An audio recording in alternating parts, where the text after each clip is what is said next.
So how does Hazel help out? Well, basically there are three parts.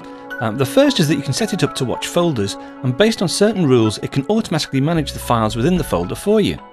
But the thing is, it doesn't just act on files once. You set it up so it constantly monitors certain folders all the time, and this can be very useful and very powerful.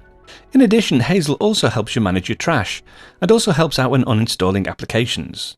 So before we get started looking at the application in detail, let's give you a quick demonstration of how you might use it. So just as an example, I've messed up my desktop a bit. You can see here I've got quite a few files sort of spread out. I know I don't normally have my desktop this cluttered, but I know some people do, and people do use the desktop as sort of a dumping ground. So all the browsers download stuff to the desktop and they create documents in the desktop. So it becomes a bit of a mess if you don't manage it. Now what would be nice would be to have all these different files. As you can see here, I've got PDFs, I've got zip files here, I've got disk image files. Let's see, what else have I got? I've got CSV files, all sorts of different files that would be really nice to clear the clutter from the desktop and rationally organize them into a nice structure. So what I've done is I've created a folder here called Sorted, and within this folder there are a number of empty folders. So we've got one for archive, one for DMG files, one for documents and PDFs, Excel, images, NZB, RapidWeaver, etc.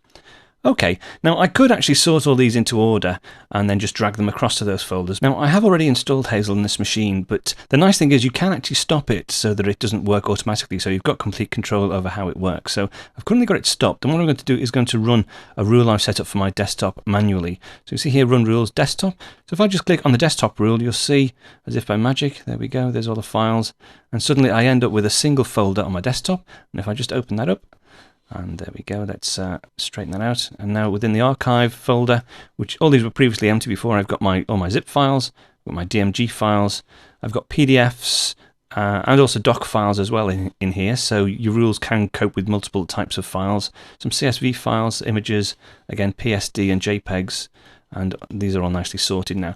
And the nice thing is, if I was to start Hazel up and drop a new file onto here, it would be sorted automatically into one of these folders. It's really nice for just monitoring away in the background. But anyway, that's a quick demo. What I'd like to do is I'll uninstall Hazel from the machine and then reinstall it, and then show you how to set up the rules and show you some of the other features as well. So give me 2 seconds, I'll uninstall and then we'll go and reinstall again.